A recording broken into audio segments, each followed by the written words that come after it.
Assam NMMS result 2025 আপোনালোক যোনসকলে national means merit স্কলাৰশ্বিপৰ কাৰণে পৰীক্ষা দিছিলে আপোনালোকে যোনটো আপোনাৰ ৰিজাল্ট হয় ৰিজাল্টটো বৰ্তমান চেক কৰিব পাৰিব। ইয়াৰ ৰিজাল্টটো আজি 28 তাৰিখে বৰ্তমান দিছে আৰু ইয়াৰ আপোনালোকৰ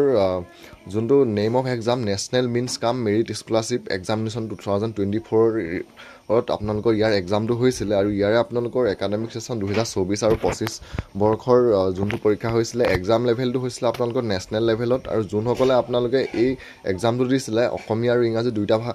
লেংগুৱেজতে আপোনালোকৰ এক্সামটো হৈছিলে আৰু ক্লাছটো আছিলে 8 ষ্টেণ্ডাৰ্ড টু 8 পাছ কৰা সকলে যদি আপোনালোক কোনোবাই এই এক্সামটো দিছিলে 2411টা আছিলে টোটেল আপোনালোকৰ name of scholarship in Assam অসমত আছিলে 2411টা স্কলাৰশ্বিপৰ কাৰণে এক্সামটো হৈছিলে আৰু এই এক্সামটো হৈছিলে আপোনালোকৰ 22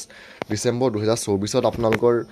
নেশ্যনেল মিনছ মেৰিট কাম স্কলাৰশ্বিপৰ এক্সামটো হৈছিলে 22 ডিচেম্বৰত আৰু সেই 22 ডিচেম্বৰত হোৱা স্কলাৰশ্বিপৰ এক্সামটোৱে ৰিজাল্ট বৰ্তমান দিছে। আপোনালোকে যদি সেই ৰিজাল্টটো চাব বিচাৰে তেতিয়া আপোনালোকে নেশ্যনেল মিনছ মেৰিট স্কলাৰশ্বিপৰ যোনটো অফিচিয়েল ৱেবছাইট আছে